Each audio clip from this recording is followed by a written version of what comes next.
दोस्तों, लोकसभा में राहुल गांधी और बीजेपी के बीच जनरल नरवणे की किताब को लेकर जो विवाद हो रहा है, मेरी राय में उसकी कोई वजह नहीं है। बेवजह है ये।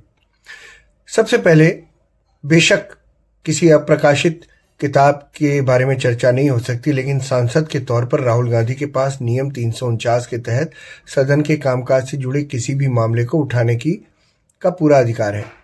ठीक है, उठाने देते। यही तो उठाना था सवाल कि जो मैगजीन है कारवा मैगजीन में वो आर्टिकल जो जनरल नरवणे की किताब से लेकर लिखा गया है वो दिखा सकते थे और कह सकते थे सरकार इसकी सफाई दे। अब ये भी कह सकते हैं वो कि ये उन्हें विश्वसनीय लगा इसलिए वो इसे दिखा रहे हैं। हालांकि सरकार का कहना है कि अप्रकाशित किताब का जिक्र नहीं किया जा सकता। दूसरे दिन राहुल गांधी वो प्रकाशित किताब ही उठा लाए तो पता चला किताब तो छपी हुई है, लेकिन उसे प्रकाशित करने की मंजूरी अभी नहीं मिली है। मतलब मार्केट में बेचने की मंजूरी नहीं मिली है। तो ऐसे में उसे प्रकाशित माना जाए या नहीं, अब ये तो संसद तय करेगी। संसद को तय करने का अधिकार है।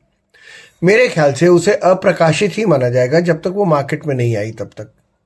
जब वो मार्केट में किताबों की दुकान पर आ जाए तब माना जाएगा कि हाँ भाई सब ठीक है। दूसरा, सरकार बेवजह चर्चा करने से डर रही है। मुझे नहीं लगता। चर्चा करो ना। बकौल राहुल गांधी, किताब में साफ लिखा है कि घटना में आर्मी चीफ ने रक्षा मंत्री राजनाथ सिंह से पूछा था कि पीएलए रचिन ला एलओसी की तरफ बढ़ रही है तो क्या जवाब होना चाहिए, हमें क्या करना चाहिए। तो बेशक पीएम को सीधे चीफ को देना चाहिए था, लेकिन पीएम के जरिए राजनाथ सिंह ने ही कह दिया। पीएम ने कहा, उसके बाद राजनाथ सिंह ने कह दिया कि जो उचित समझे करे। अब ये असल में सेना को ऑपरेशनल पूरी छूट देता है ये सेंटेंस, जो उचित समझे करें। Do what ever you find is right is correct. इसका मतलब है कि आपने इंडियन आर्मी को पूरी छूट दे दी कि जो समझ में आए इस समय कर लो। तो भारतीय सेना ने बदले में एक शानदार पैतरा दिखाया और अपने भारी टैंकों को रीछ के ऊपर रखकर पीएलए के हल्के टैंकों को घेर लिया, जिससे पीएलए को पीछे हटने पर मजबूर होना पड़ा।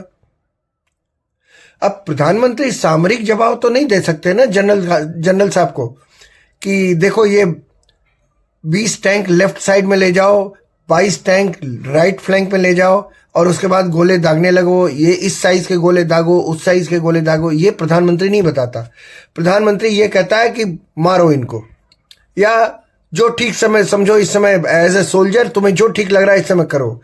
ये बहुत बड़ी बात होती है दोस्तों। जो ठीक लग रहा है एज ए सोल्जर करो। यही चीज कांग्रेस के प्रधानमंत्रियों ने इस देश के जनरलों को कभी नहीं करने दी। न 1971 के वॉर में करने दिया और न ही 1965 और 1962 के वॉर में करने दिया। 1965 में तो फिर भी लाल बहादुर शास्त्री थे, वो समझते थे। 1962 में और 1948 में इस देश के प्रधानमंत्री ने इस देश की ऐसी तैसी कर दी। अपने जनरलों को आगे बढ़ने ही नहीं दिया। और अभी कारगिल के बाद भी अगर आप देखें तो बॉर्डर पे, कश्मीर पे दिन भर गोलाबारी उनकी तरफ से होती रहती थी और इधर से एक गोला नहीं दागा जाता था जब तक कांग्रेस की सरकार थी, यूपीए की सरकार। वो राजनाथ सिंह जब डिफेंस मिनिस्टर बने, जब इनकी सरकार आई है नरेंद्र मोदी की, तब जाके गोले के बदले में गोली का जवाब गोले से दिया जाएगा, ये नारा था।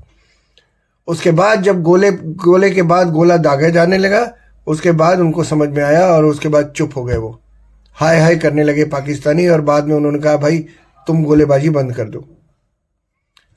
तो कहने का मतलब यह है कि पीएम सामरिक जवाब नहीं दे सकते और ये काम तो जनरलों का ही है। वो जनरलों के ऊपर छोड़ दिया उन्होंने।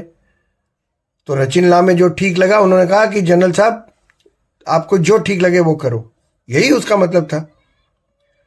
अब राहुल गांधी उसको दूसरी तरह से कह रहे हैं कि प्रधानमंत्री की तरफ से संदेश गया जो ठीक लगे वो करो, हमको इससे कोई लेना देना नहीं है। ये हमको इससे कोई लेना देना नहीं है, ये लाइन तो नहीं थी। जो ठीक लगे वो करो, मतलब ये भी तो हो सकता है पूरी छूट मिल गई और यही मतलब ही था।